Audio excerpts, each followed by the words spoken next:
ನಮ್ಮ ಪೂರ್ವಜರು ದೈವ ಚಾಕರಿಗೆ ಅಂತ ಊರಿಗೆ ಕೊಟ್ಟ ಜಾಗ ಇದು.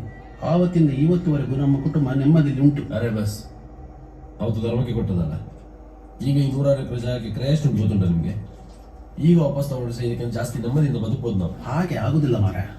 ಕೊಟ್ಟ ಜಾಗವನ್ನು ವಾಪಸ್ ತಗೊಂಡ್ರೆ ದೈವ ಕೊಟ್ಟ ಮಾತಿಗೆ ತಪ್ಪಿದಾಗ ಆಗುದು. ಅಯ್ಯೋ, ನಿಮ್ಮ ದೈವ ಕೊಂಡೋಗಿ ಬದಿಗಿಡಿ ಮಾರ. ಯಾವಾಗ ನೋಡಿದ್ರು ಸಹ ದೈವ ದೈವ ಇಲ್ಲ ಅಂದ್ರೆ ಅಲ್ಲಿ ನಡೀತಾ ಉಂಟಲ್ಲ. ಈ ತರ ನಾಟಕ ನಾನು ಸುಮಾರು ನೋಡಿದ್ದೇನೆ ಆಯ್ತಾ. ಇದು ನಾವು ಪೂರ್ವಜರ ಪಿತ್ರಾಜಿತ ಆಸ್ತಿ. ನಿಮ್ಗೆ ಎಷ್ಟು ಹಾಕುಂಟು, ನನಗೆ ಸಹ ಅಷ್ಟು ಹಾಕುಂಟು. ನಿಮಗೆ ಕೇಳಿಕ್ಕೆ ಆಗುದಿಲ್ವಾ? ಸುಮ್ಮನೆ ಕೂತ್ಕೊಳ್ಳಿ, ನಾನು ಕೋರ್ಟಲ್ಲಿ ನೋಡ್ಕೊಳ್ತೇನೆ.